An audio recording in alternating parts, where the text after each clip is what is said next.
అధిష్టానం సరికొత్త వార్తల ప్రపంచం. అధిష్టానం వాక్ స్వతంత్ర ప్రజాబలం.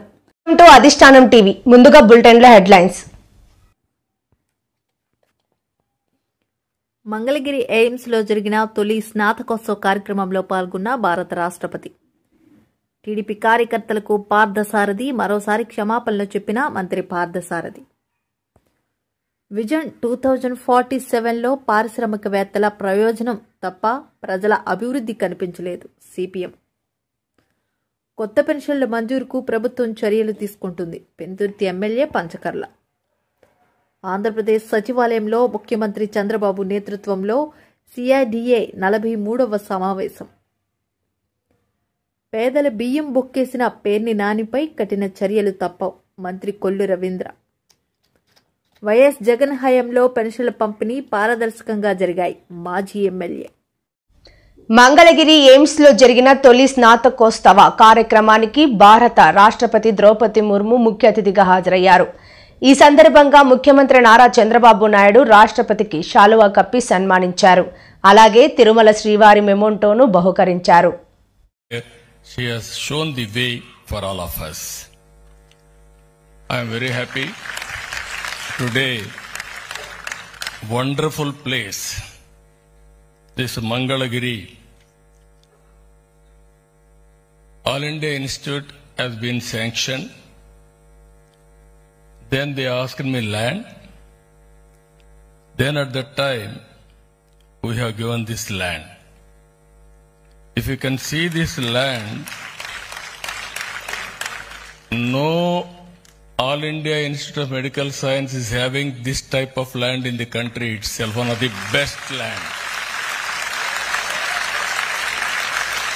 At that time I thought I can give anywhere, but this is a premier institute. I wanted to give one of the best land. That's why if you see, in India, Amaravati will be the future city, that also modern city.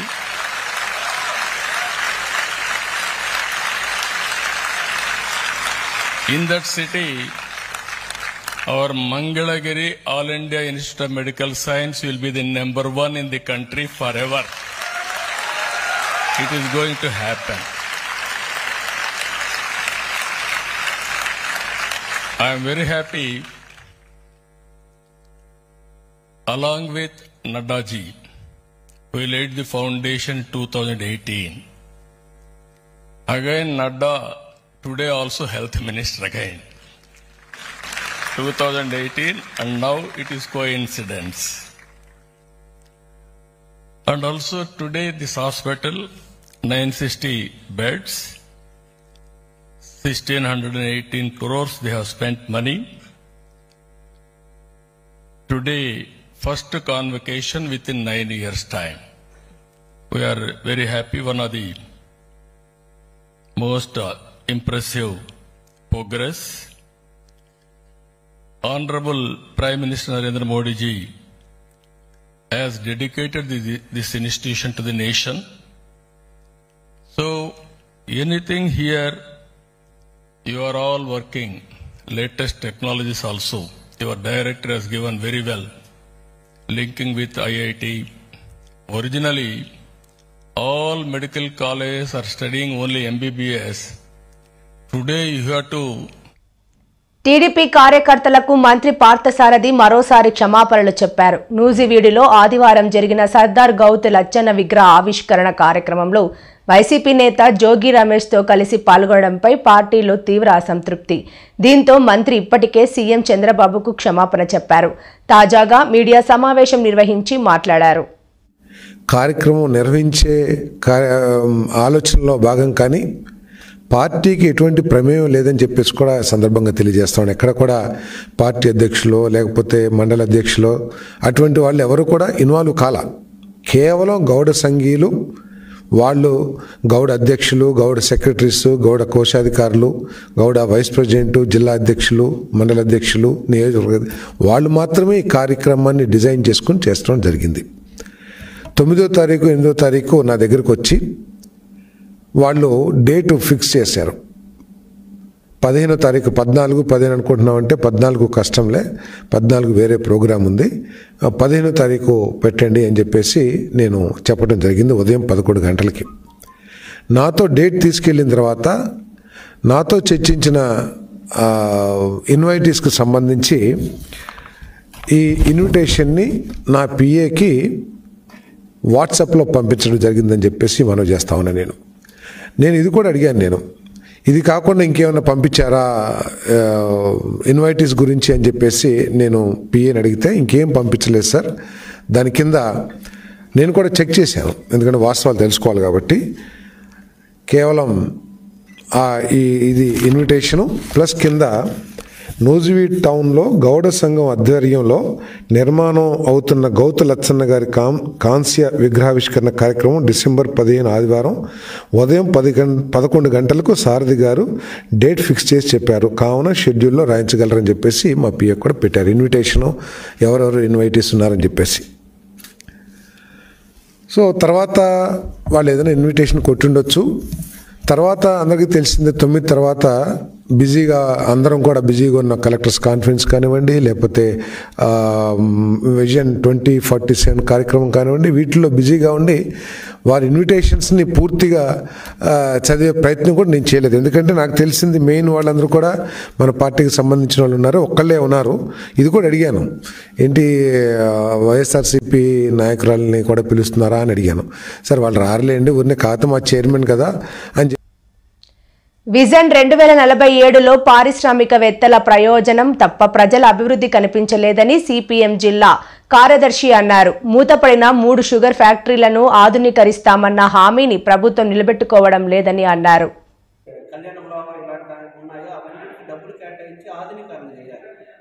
అట్లాగే కాలువల్ని మరింత ఎక్కువ వ్యవసాయానికి ఉపయోగపడే పద్ధతులు ఉంటుంది, దానికి కూడా నిధులు కేటాయించుకున్న నిర్లక్ష్యంతో వ్యవహారం చేస్తున్నారు. అంటే ఒక మాటలో చెప్పాలంటే వ్యవసాయ రంగాన్ని నిర్లక్ష్య ద్వారంతో గత వైఎస్ఆర్ ప్రభుత్వం చేసి తెలుగుదేశం ప్రభుత్వం చేస్తుందని స్పష్టంగా మనకు అర్థమవుతుంది. అదే కాకుండా తీర ప్రాంతంలో మత్స్యకారులు ఎవరైతే ఉన్నారో తీర ప్రాంత మత్స్యకారుల యొక్క ఉనికే పెద్ద ప్రమాదంగా మారే స్థితి వచ్చేస్తుంది. అటు పాయకరాపేట దగ్గర పాల్మన్పేట దగ్గర నుండి పరవాడ దగ్గర ఉన్న వాడచీపురు కొన్ని వరకు మొత్తం మత్స్యకారులు ఎవరైతే ఉన్నారో వాళ్ళ జీవన వృత్తే పెద్ద ప్రశ్నార్థకంగా మారిపోతూ ఉంది. ఎందుకంటే వైపున కాలుష్యకారక పరిశ్రమలు వచ్చాయి, దానికి సంబంధించిన దానిలో వాళ్ళ జీవన విధానానికి సంబంధించి ఏమైనా మార్పులు వచ్చాయంటే వృత్తులనే దూరం అయ్యే పరిస్థితి ఉంది. గతంలో మనందరూ తెలుసు, పరిశ్రమలు వస్తే ఇటు ఎవరైతే భూములు కోల్పోయారో రైతులకి, ఇంకో వైపున మత్స్యకారులకి మరింత మెరుగైన జీవులు ఇస్తామని చెప్పారు. కానీ ఆ పరిస్థితి ఈరోజు లేదు. ఆ గ్రామాల్లో ఉంటే ఎందుకురా బాబు అనే పరిస్థితి వచ్చేస్తూ ఉంది. ఇదే కాకుండా ఏవైతే పరిశ్రమలు ఉన్నాయో పరిశ్రమకు సంబంధించిన దాంట్లో 70% స్థానికులకు ఉపాధి అవకాశాలు కల్పించాయి. గత ప్రభుత్వం జీవో తీసుకొచ్చింది, ఈ ప్రభుత్వం కూడా ఇప్పుడు వికసిత ఆంధ్రప్రదేశ్కి సంబంధించిన దానిలో విజన్ 2047లో ఏమని చెప్తున్నారంటే రైతులకు భాగస్వామ్యం చేస్తామని చెప్తున్నారు. మొదటి నుండి సిపిఎం పార్టీ చెప్తుందంటే ఎవరైతే ల్యాండ్ ఎక్విజిషన్లో వ్యవసాయం కోల్పోతూ ఉన్నారు, రైతులు భూములు కోల్పోతున్నారు, వృత్తులు కోల్పోతున్నారు, వాళ్ళకి 70% ఉపాధి అవకాశాలు కల్పించాలి స్థానికంగా. మరి భాగస్వామ్యం అంటే ఏంటి? నిర్దిష్టంగా ఉండాలి. నిర్దిష్టంగా లేకపోవడంతో ఇటు ఫార్మాలో కానీ, ఇటు ఎస్సీజెడ్లో కానీ, లేదా హెడ్రోటెక్స్లో కానీ, లేదా దక్కన్ కెమికల్స్లో కానీ స్థానికులకు ఉపాధి అవకాశాలు ఇవ్వట్లేదు. వాళ్ళు సొంత మనుషులు పెట్టుకుంటున్నారు తప్ప అనకాపల్లి ప్రజానీకం ఇది పెట్టుకునే సందర్భం లేదు. వాళ్ళకి అనేక రాయితీలు ఇస్తూ ఉన్నారు. ఈరోజు ప్రమాదాలు పెద్ద ఎత్తున జరుగుతూ ఉన్నాయి. ఆ ప్రమాదాల్లో చనిపోయిన వాళ్ళకి డబ్బులు ఖర్చు పెట్టి ఏదో నష్టపరిహారం ఇచ్చేసి చేతులు దులుపుకునే ప్రయత్నం చేస్తున్నారు. ఇది పచ్చి దుర్మార్గమైంది. ఒకవైపున భద్రతా ఆర్టింగ్ విషయంలో కానీ, భద్రతా చర్యలు చేపట్టకుండా నిర్లక్ష్య ద్వారంతో వ్యవహరిస్తున్న యాజమాన్యాల మీద కానీ చర్యలు ఏమైనా తీసుకుంటున్నారంటే చర్యలు తీసుకుంటున్న సందర్భం లేదు. ఒకరికి ₹1 కోటి ఇస్తారు కంపెనీలో, ఇంకొకరికి 40 లక్షలు 25 లక్షలు చేసి చేతులు దులుపుకుంటున్నారు. దీనికి ఏమైనా పద్ధతి ఉందంటే ఏ పద్ధతి లేని స్థితి వచ్చేస్తుంది. అంతకుముందు చంద్రబాబు నాయుడు గారు స్పష్టంగా చెప్పిందంటే ఏవైతే పరిశ్రమలు ఉన్నాయో పరిశ్రమకు ఆర్టింగ్ చేయని వాళ్ళకి, భద్రతా ఆర్టింగ్ సంబంధించిన చర్యలు చేపట్టకపోయిన వాళ్ళకి వాళ్ళందరికీ కంపెనీల నుండి దూరం చేస్తారు, కంపెనీలకు రాయితీలు ఇవ్వమని చెప్పారు. కానీ ఇటీవల కాలంలో ఆయన వచ్చిన తర్వాత కూడా అనేక ప్రమాదాలు జరిగాయి. ఆ ప్రమాదం సంబంధించిన దానిలో సమగ్రమైన నివేదికలు తీసుకొచ్చి యాజమాన్యాల మీద ఏమైనా కఠినమైన చర్యలు తీసుకొచ్చారంటే ఆ రకమైన చర్యలు తీసుకుంటున్న సందర్భం లేదు. అంటే యాజమాన్యాలు ఇష్టారాజ్యంగా వ్యవహారం చేస్తుంది. రేపు మహాసభలో కూడా మేము చర్చించబోతాము. పరిశ్రమలు ఏవైతే వస్తున్నాయో ఆ పరిశ్రమలో స్థానికులకు ఉపాధి అవకాశాలు కల్పించాలి, ప్రమాదాలు జరగకుండా అధునాతమైన టెక్నాలజీ ఉండాలి. అట్లాగే ఆ ప్రాంతంలో ఉండే ప్రజలకి అన్ని రకాలైన సదుపాయాలు సిఎస్ఆర్ ఫండ్స్ ఖర్చు పెట్టాలని సిపిఎం పార్టీ మహాసభలో చర్చ చేయబోతాము. చివరి అంశం ఏంటంటే ఈరోజు నాన్ షెడ్యూల్ ఏరియాలో గిరిజన ప్రాంతం ఉంది. దాదాపు దేవరాపల్లి దగ్గర నుండి గొల్గొండ వరకు అనేక గిరిజన ప్రాంతాలు ఉన్నాయి. మౌలికమైన వసతులు ఎక్కడ లేవు. అంతకుముందు ఐటీడీఏ ఉన్నప్పుడు ఉమ్మడిగా ఉన్నప్పుడు వాళ్ళ యొక్క సమస్యలన్నీ పరిష్కారం అయ్యాయి. అలాగే ఆర్వైఎఫ్ఆర్ పట్టాలకు సంబంధించిన దాంట్లో కూడా వాళ్ళకి పట్టాలు ఇస్తున్న సందర్భం లేదు, ఎందుకంటే వీళ్ళు నాన్ షెడ్యూల్లో ఉన్నారనే పద్ధతి. అదే కాకుండా డోలీ మోతలు మనం రోజు పత్రికలో మిగతా దానిలో చూస్తాం. కొత్త పెన్షన్లు మంజూరుకు ప్రభుత్వం చర్యలు తీసుకుంటున్నట్లు పెందుర్తి ఎమ్మెల్యే పంచకర్ల తెలిపారు. పెందుర్తి మండలం 95వ వార్డులో ప్రాంతాల్లో ఎమ్మెల్యే మంగళవారం పర్యటించారు. పలువురు పెన్షన్లు మంజూరు చేయాలని విజ్ఞప్తి చేశారు.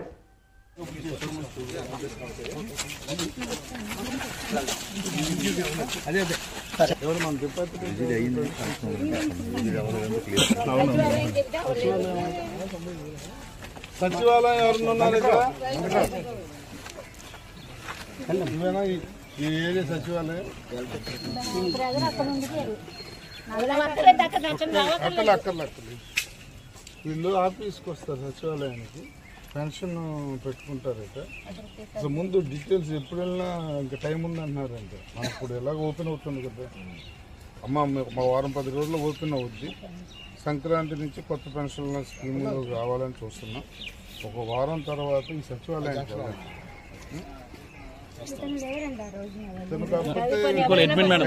ఎవరన్నా చేయాల్సిందే. వెళ్ళండి. నీ పేరేంటి? వెంకట్రావు నెంబర్ తీసుకోండి, ఈ నెంబర్ ఇవ్వండి. అక్కడ ఆయన లేకపోయినా ఫాలోఅప్ చేస్తాడు. ఇవాళ ఉన్నాడు కాబట్టి ఆయన బాధ్యత. ఫాలోఅప్ చేసి వెంకట్రావు పెట్టించాము. ఈజీడీ అని కోర్టులో పిలిచినట్టు 3 సార్లు పిలిచాను, నువ్వు దొరకలేదు. ఎందుకన్నా నీతో మొదలైంది. నువ్వు ముందు ఈ ఏరియాలో అలాంటిది ఎక్కడ జరిగింది ఎవరైనా నాకు చెప్పిన అక్కడ చూపించండి. తర్వాత ఇక్కడ కంప్లైంట్ ఏంటి చెప్తున్నారు, పరిస్థితుల్లో లేకపోతే పెట్టించండి. ఎందుకంటే ఈజీడీ చెప్పింది ఏ మెయిన్ రోడ్డు తోకుంటూ వెళ్ళిపోవటానికి కాదు పెట్టుకున్నారు. ఏదైనా స్కీమ్ ఇస్తే స్కీమ్ అందరికీ రిలీఫ్ ఇవ్వాలి, కొందరికి ఇచ్చి కొందరికి ఇవ్వకుండా ఉండకూడదు. చేయించాలి. ఏమా నువ్వేంటి మేడం రాసుకున్నారు, ఏం చదువుతున్నారు? అక్కడ జాయిన్ అవుతుంది. రామూర్తి గారు చెప్పారు.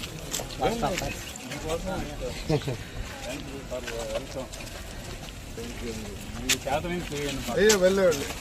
ఇది రోడ్డేనా?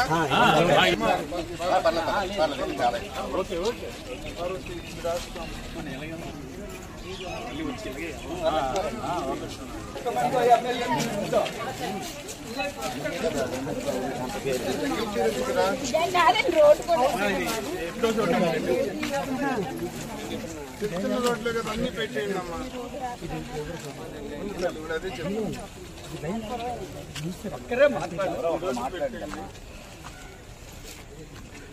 తుప్పలు అనేది ఎక్కడ ఉండడానికి వీల్లేదు. ఖాళీ జాగాల్లో అవసరమైతే వాళ్ళ బిల్లు పంపించదు. అంటే ఇప్పుడు వాళ్ళకి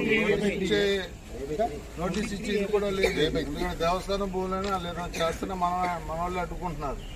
అందుకని ఇమీడియట్లీ తుప్పలు 2 రోజులు జేసీబీ పెట్టేసి వస్తే చేయండి. ఒక జేసీబీతో పాటు ఒక ట్రిప్పర్ కూడా పెట్టుకుని. ఆంధ్రప్రదేశ్ సచివాలయంలో ముఖ్యమంత్రి చంద్రబాబు నేతృత్వంలో సిఆర్డీఏ 43వ సమావేశం జరిగినట్లు పురపాలక శాఖ మంత్రి నారాయణ తెలిపారు. ఈ సమావేశంలో ట్రంక్ రోడ్లు, లేఅవుట్లు, ఐకానిక్ బిల్డింగ్ల పనులకు సంబంధించి 24,276 కోట్లకు ఆమోదం లభించిందని మంత్రి వెల్లడించారు. మొత్తం 55 మీటర్లు ఉంటుంది. దీని హైట్ 55 మీటర్లు. దీని కన్స్ట్రక్షన్కి ఇంటర్నల్ ఇన్ఫ్రాస్ట్రక్చర్ కాకుండా 1048 కోట్లు అవుతుంది. 1048 crores. ఇదే విధంగా టవర్స్, ఈరోజు టవర్స్ తీసుకుంటే 5 టవర్స్ ఉన్నాయి. అందులో జిఐడి టవర్ తీసుకుంటే అది basement plus ground plus 47 floors plus terrace floor 47 ఫ్లోర్లు ప్లస్ టెర్రస్ ఫ్లోర్. ఇది మొత్తం 17,03,433 చదరపడుగులు. 17,03,433 చదరపడుగుల్లో కన్స్ట్రక్ట్ చేస్తున్నాం. అదేవిధంగా towers, tower 1, tower 2, tower 3, tower 4 ఇవన్నీ కలిసి అంటే జిఐడి టవర్ కానీ లేదా టవర్ 2, టవర్ 3, టవర్ 4, టవర్ 5 అన్నీ కలిసి 68,88,064 చదరపడుగులు. సో అడ్మినిస్ట్రేటివ్ సంబంధించి అసెంబ్లీ, హైకోర్టు తీసేస్తే మినిస్టర్లు కావచ్చు, సెక్రటరీస్ కావచ్చు, హెచ్ఓడీలు కావచ్చు, వాళ్ళ కింద స్టాఫ్ కావచ్చు, అందరూ ఉండటానికి 68,88,064 చదరపడుగులు లక్షలు నిర్మిస్తున్నాం. ఈ మొత్తానికి అయ్యే ఖర్చు వీటి వరకు 4,688 కోట్లు. అదేవిధంగా ఈ ఎల్పిఎస్లో 4 జోన్స్లో రోడ్లకి టెండర్స్, అంటే రోడ్డు అంటే ఉత్తర రోడ్డే కాదు, రోడ్డు కావచ్చు, తర్వాత సివరేజ్ వాటర్ యూజ్ చేసిన వాటర్ పోయేదానికి, డ్రింకింగ్ వాటర్ లైన్స్, రెయినీ సీజన్లో వాటర్ పోయేదానికి, ఎలక్ట్రికల్ కేబుల్స్ భూమి లోపల, అదేవిధంగా telephone cables, footpaths, cycle paths ఇవన్నీ కలిసి యాక్చువల్గా 4 జోన్లలో డిజైన్ చేస్తే అది 579.5 కిలోమీటర్లు, 579.5 కిలోమీటర్ లెంత్. దానికి 9,699 కోట్లు అవుతుంది. అదేవిధంగా ట్రంక్ రోడ్స్, మెయిన్ రోడ్స్ ఏదైతే 360 కిలోమీటర్లు మొత్తం, దాంట్లో ఈరోజు 151.9 కిలోమీటర్ లెంత్కి 7,794 కోట్లతో యాక్చువల్గా అథారిటీ పర్మిషన్ ఇచ్చింది. ఎస్టీపీ ప్లాంట్లు 5 జోన్స్లో 5 ఎస్టీపీ ప్లాంట్లు పెట్టడానికి 90 MLD కెపాసిటీ 318.15 కోట్లతో అప్రూవల్ ఇవ్వడం జరిగింది. ఈ విధంగా టోటల్ తీసుకుంటే టోటల్ మొత్తం 24,276.83 కోట్లు.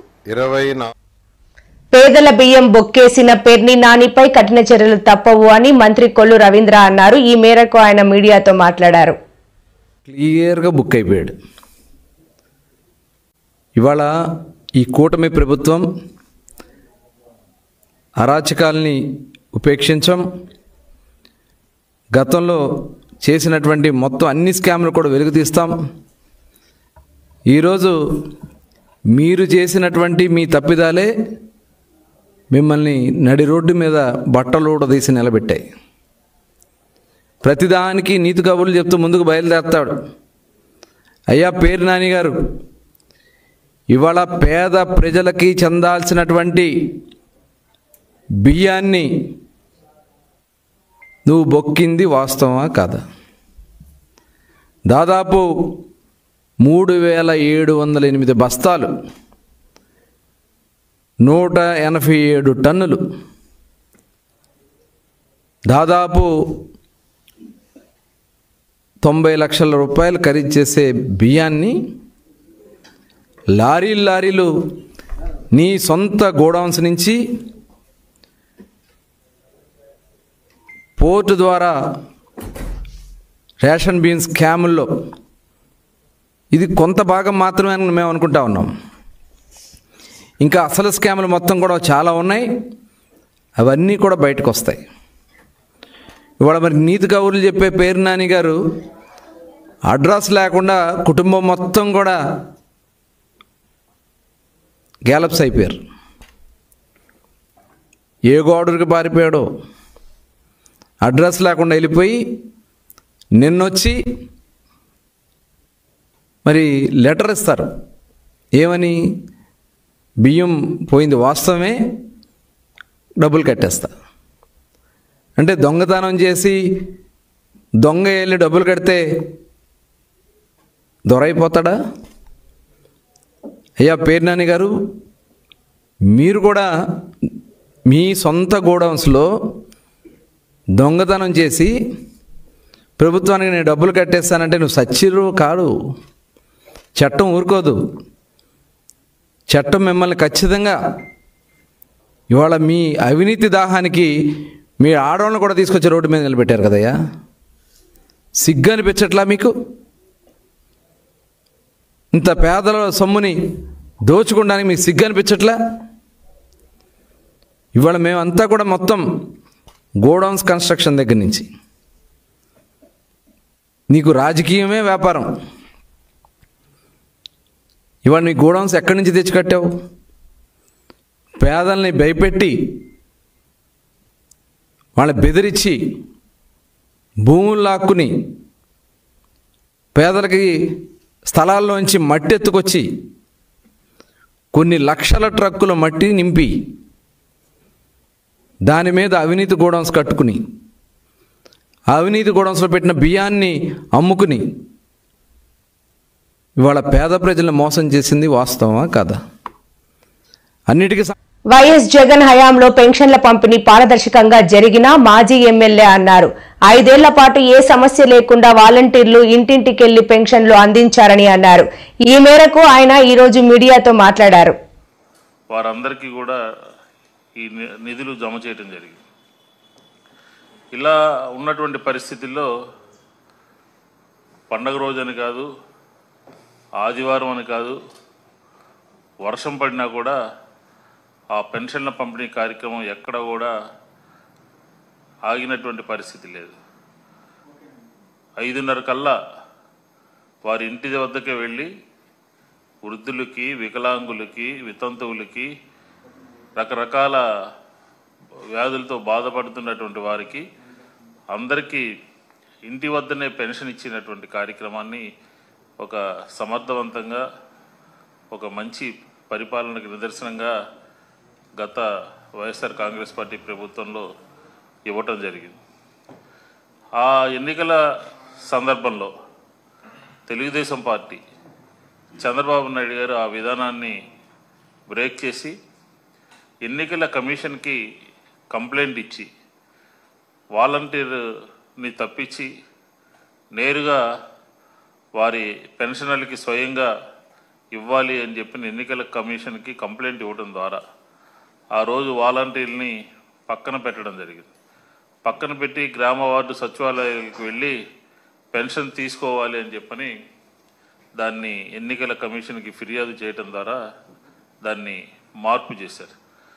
ఇది వృద్ధుల పట్ల, వితంతువుల పట్ల, వికలాంగుల పట్ల ఒక శరాఘాతంగా మారిపోయింది. ఎందుకంటున్నామంటే ఏప్రిల్ మాసం పండుటాకుల్లాగా ఆ ఎన్నికల కమిషన్కి కంప్లైంట్ చేయటం మూలంగా ఆంధ్రప్రదేశ్లో 46 మంది చనిపోవడం జరిగింది. ఇది ఆంధ్ర రాష్ట్ర ప్రజలందరికీ తెలిసినటువంటి విషయమే.